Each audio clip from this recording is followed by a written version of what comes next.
Hello. Today I'm going to talk about two pieces of related work. In the first, we'll look at how we can use machine vision methods to detect weeds by deploying them on ground platforms, such as this robot here. In the second, we will consider a two-platform solution utilising unmanned aerial vehicles or UAVs. All methods were tested on the IBEX platform here, developed by IBEX Automation Limited for the Innovate UK funded project IBEX 2.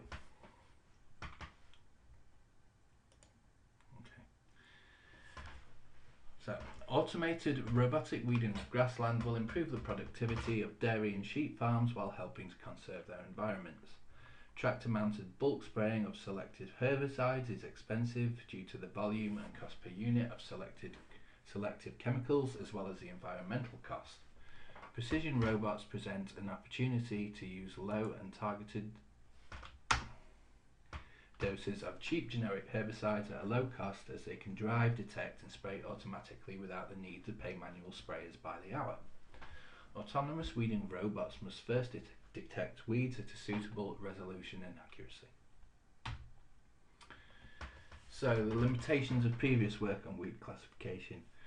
Each use their own datasets and report only performance of their own algorithm rather than presenting controlled trials testing methods against one another.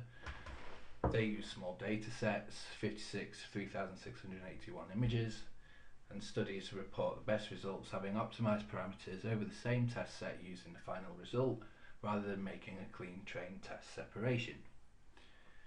Reports classification accuracy for Rumix, dock leaf detection only. Any automated grassland weeding system needs to work with both Rumix and Urtica or stinging nettle together.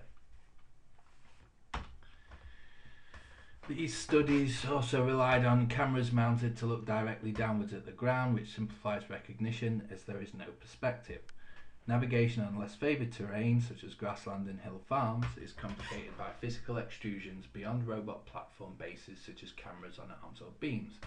It is more convenient and lower cost to use more standard camera mountings on top of the robot body, with robot cameras facing forwards and tilted down. Previous studies all use clean images taken by stationary cameras to ease recognition. In practice, precision robots operating in generalised terrains will be moving at speed, capturing images during motion. Here we present a large scale, tens of thousands of images, independent study of all major grassland weed detection methods evaluated on a new standardised dataset under a wider range of environmental conditions.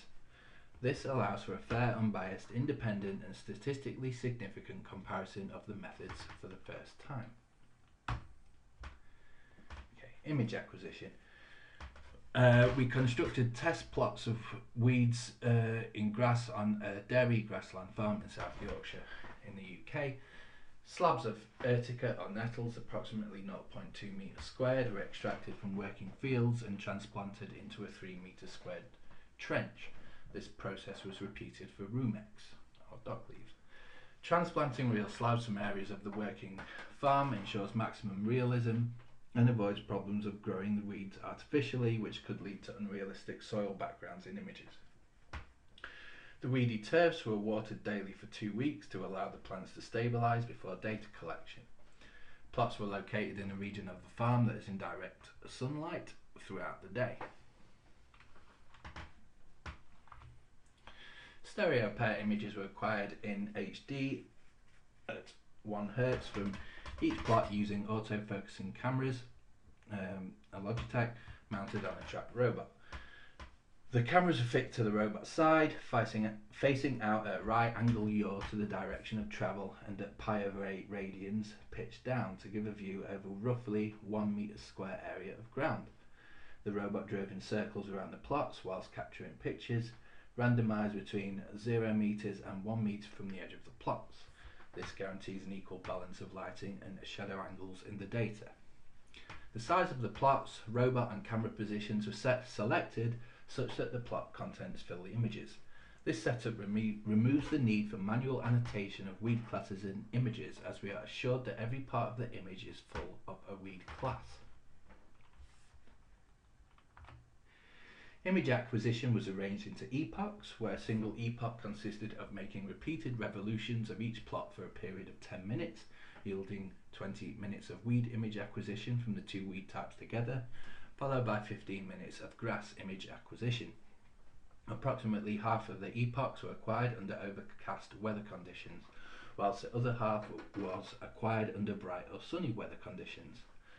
Data capture was staged over 4 days, with 10 epochs in total captured at random times of day from sunrise to sunset during May of 2016. Approximately a third of a terabyte of usable image data was acquired in total. To our knowledge, this is the largest and most multi-conditioned dataset of its kind. So, image pre-processing. The first thing that we did was colour calibration. So images undergo a continuum of colour transformations due to lighting effects and weather conditions. Colour calibration acts to colour standardise images to a certain extent. We did this by measuring the blue, green and red light intensities from a colour bar present in images and adjusting the colour intensities in comparison images to be as close as possible to the colour intensities of a reference image. And by doing this, we are assuming that the effect of lighting and weather is a linear transform on the colour space, and therefore it can be inverted with another linear transform. Next step of pre-processing, which is dewarping and windowing. So perspective normalization was performed by the projective transform shown in the left figure to those in the right figure. This maps a 1.16 meter width by 1 meter depth ground area into a 700 pixel width by 600 pixel height image whose geometry is identical to that of a vertical overhead camera. However, the image is not exactly the same as that of an overhead camera due to the three-dimensional structure of the plants. In particular, tall plants at the front of the image are inflated in size because they are warped as if they were further back. The key research question asks whether this will have a detrimental effect over pure overhead imaging. Finally, images were divided into either 28 or 64 pixel squared windows corresponding to a 5 cm squared or 11 cm squared spraying resolution respectively.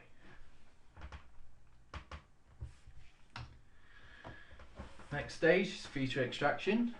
So we either took local binary patterns, which are the middle column of images, and binned them into histograms as feature vectors for classification, or we took the absolute value of the image's Fourier transform, yielding the image's magnitude of frequency spectrum, or we performed watershed segmentation of the image. So what we did was we would segment the image using watershed, and then we would count the number of segments, and that would be one element of our feature vector for classification. Then we'd adjust a parameter of the watershed method, recount the number of segments, append the values, and we would end up with a feature vector for classification.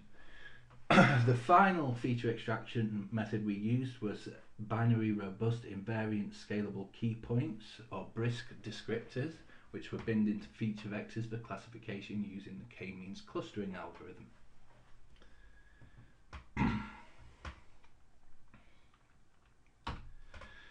And the classifications that we used were support vector machines, linear discriminant analysis, and a simple baseline nearest neighbour classifier.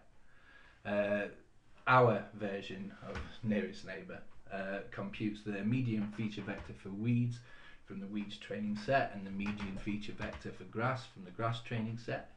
The test image is then classed as weeds if its feature vector minimises the sum of absolute errors between it and the median feature vector computed from weeds images.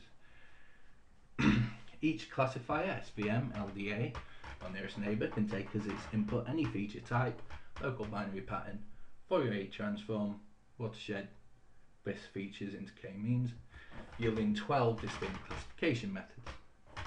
The hyperparameters for each method were optimized on small data sets, 10,000 training images, 1,000 test images for 28 pixel squared windows, and 2,000 training images, 200 test images for 64 pixel squared windows.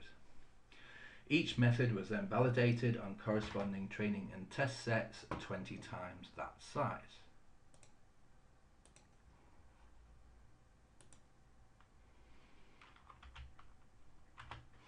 Okay, the results of the study. The table below gives the results for the 12 classification methods on 64 pixel squared windows with mixed weather, sunny and overcast, and mixed weed type, Urtica and Rumex images. The column ACC, which stands for accuracy, shows the overall accuracy of each method. Confidence intervals are also reported, which justify the significance of the accuracy percentages to 2 decimal places. Breakdown accuracy for grass and weed image presentations were also given here, and those indicate the rates of false positives and false negatives. And then we have our optimal parameters for each method here. So you can see that the local binary pattern into support vector machine method performed better than the other classification methods with an accuracy of 82.88%. The best meta classifier, which combines the predictions from the 12 methods in various ways, gives small improvements here, 83.4% versus 82.88%.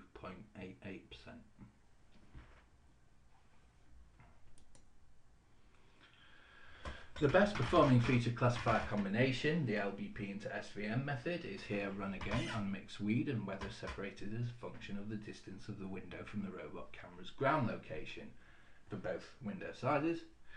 Classification performance decreased smoothly as the distance increased by around 15% absolute, 64 pixel squared windows, and 10% absolute for 28 pixel squared windows. Weeds closest to the cameras were predicted with an 87.85% accuracy for 64 pixel squared windows, which is more in line with the high accuracies reported by the previous studies than with accuracies at far distances. However, it should be emphasised that this result was obtained for a mixture of Rumix and Urtica under a mixture of weather conditions, unlike those studies.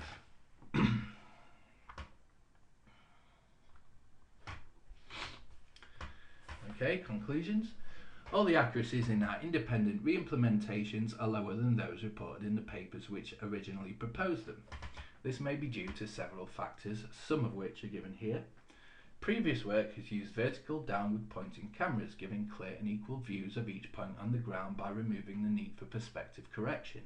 Our data is more challenging, requiring additional invariance of perspective distance due to the requirement to operate with cameras mounted on top of robot bodies rather than protruding from them.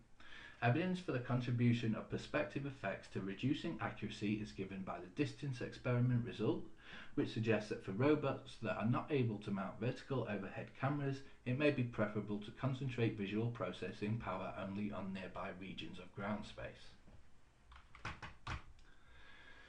Also, we required our data to come from a moving vehicle without expensive image stabilization, so intentionally included some blurred images which confuse edge-based detection methods in particular. Finally, multiple observations of the same patch of ground can be fused over time using Markov random fields, yielding high accuracies. So, for example, for the LBP into SVM method, 2 to 5 observations would yield a 90 to 95% accuracy.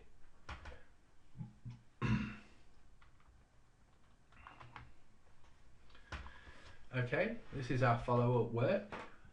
We've had our abstract accepted by the 14th International Conference on Precision Agriculture, and we hope to get it published. It is titled Rumix and Urtica Detection in Grassland by UAV. So, the previous study initially assumed that weed detection and spraying would be performed by the same ground robot, swathing, i.e. driving up and down in a lawnmower stripes pattern over each square metre of a field, detecting and spraying any weeds found there. There were 2 issues with that, however. First, swathing with a ground platform is inefficient because weeds are not evenly distributed in most fields. Driving over every square metre is a waste of time and, more importantly for unmanned systems, energy. Second, the previous study discovered a strong drop-off in recognition performance as a function of the distance from the ground robot. due to its perspective warping assumptions breaking down with distance. Mounting the robot's cameras facing vertically downwards instead of its current 22.5 degrees would preclude it from detecting weeds not directly under it, which in turn would preclude the fusion of multiple observations of weeds ahead of the vehicle before spraying, which was shown to be needed to obtain the higher 95% accuracies. Both of these issues could be addressed by a two-platform system, using unmanned aerial vehicles to perform detection and the ground platform to relocate the detections and perform spraying. At the moment, EU law prohibits spraying from UAVs directly.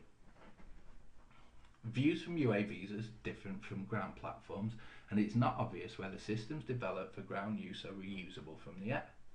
The present study tests this hypothesis and measures the effect of altitude to give the first indication of whether aerial swathing is required or whether single high altitude images can be used.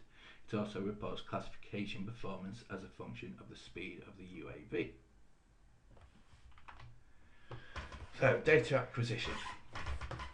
The previously trained classification method, LBP into SVM, performed for the ground robot, was used to classify test images acquired from cameras mounted to a UAV. Images of grass, Rumix and Urtica were captured from 4K resolution auto-stabilized cameras mounted on the DJI Phantom 4 UAV in May 2017, on the same field from which the ground robot images were acquired. The UAV captured images at a vertical distance of 1 meter above the ground contents. Grass and weed image test sets for any given experiment each contain 1,710 image windows. Weed image test sets contained an equal mixture of Rumix and Urtica. So we did 3 different experiments. So firstly, we wish to assess classification performance as a function of the speed of the UAV. However, the UAV test data was not acquired with the intention of obtaining speed results. Thus, there were no subsets of the data acquired at predetermined speeds. In order to obtain these subsets, we computed the dense optical flow occurring between 2 consecutive images using a method based on the Gunner-Farnbach algorithm. We also wish to assess classification performance as a function of the simulated altitude of the UAV. As the UAV increases in altitude, its cameras cover a larger area of ground. At the same time, a given area of ground is represented at a correspondingly smaller resolution. Thus, simulating images taken by the UAV at different altitudes can be achieved by downsampling its 4K images to different resolutions. And the results. The left figure gives the accuracy of the classification method as a function of the speed of the UAV in intervals spanning 0.07 meters a second. The diamond-shaped markers are the data points, and the curved line is the best-fitting mirrored cumulative Gaussian. The accuracy of the classification method decreases sharply beyond speeds of 0.3 meters a second. The right figure gives the accuracy of the classification method as a function of the simulated altitude of the UAV increasing in powers of 2. The square markers are the data points, and the curved line is again the best fitting cumulative Gaussian. The accuracy of the classification methods decreases beyond altitudes of 8 feet. Note that the SVM into LBP method trained on the ground robot images is performing better on the UAV test data, 87.89%, than on the ground robot test data, 82.88%.